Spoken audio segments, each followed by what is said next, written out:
Document మీద మనకు GHMC act ప్రకారం అయితే కంపల్సరీ మనకు సేల్ డీడ్ కావాల్సింది మేడం. సేల్ డీడ్ ఉంటేనే మనం ఇవ్వగలుగుతాం మేడం. దట్ ఈస్ నోట్ ఇవ్వలేము మేడం.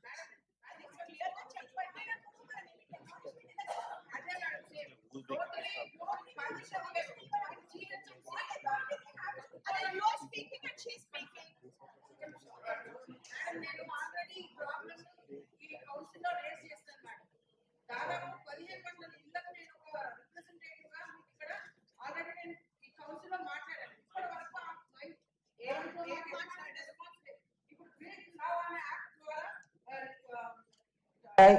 పర్మిషన్ తీసుకోవచ్చు అని చెప్పేసి మీరు చెప్తున్నారు.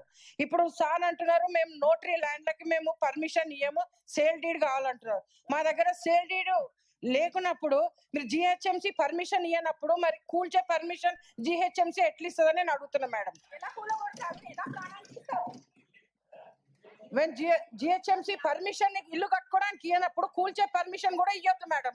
ఇప్పుడు మా ఏరియాలో G+4 ఒక్క నిమిషం అమ్మా, G+4 వరకు ఇల్లులు కట్టుకున్నారు మేడం.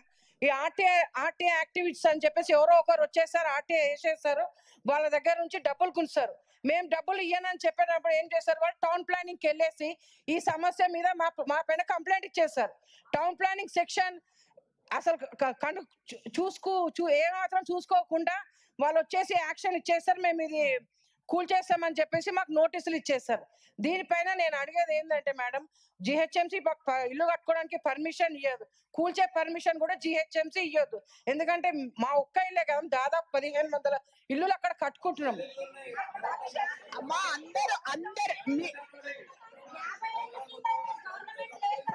ఒక్క నిమిషం నేను చెప్పనియండి. ఇది ప్రతి ఒక్క దగ్గర అవుతుంది ఈ టౌన్ ప్లాన్. ఇవాళ మీ దగ్గర కావచ్చు, నా దగ్గర అవుతుంది, ప్రతి ఒక్క కార్పొరేటర్ కి సమస్య ఉంది. గుడ్, మీరు అడుగుతున్న ప్రశ్నకి ఐ రియలీ అప్రిషియేట్, దానికి వాళ్ళు ఆన్సర్ ఇవ్వాలి. మీరు అడిగింది నేను కూడా మీతో ఏకీభవిస్తున్నాను. Yes, let them answer. ఎప్పుడైతే వాళ్ళు పర్మిషన్ లేదో అందరి సమస్య ఇది, ప్రతి ఒక్క కార్పొరేటర్ సమస్య. So let them answer, let us just wait. అందరు ఆవేశపడితే ఇది ఎక్కడికి పోదు. Let them answer. GHMC public మధ్యలో ఈ ఆర్టీ యాక్టివిటీస్ అనేది వాళ్ళు పెంచి పోషిస్తున్నాం అవుతున్నాం మనమే. అదే మనకు ఇన్ని వేల కుటుంబాలు జిహెచ్ఎంసీ నట్టనడు మధ్యలో ఉన్నప్పుడు మన వాళ్ళకి పర్మిషన్ ఇస్తే మన జిహెచ్ఎంసీకి ఇన్కమ్ పెరుగుతుంది కదా మేడం. అవును, కరెక్ట్. సో ఈ ప్రాబ్లం పైన కొంచెం సీరియస్ మీరు కూర్చోండి ఒక్కసారి.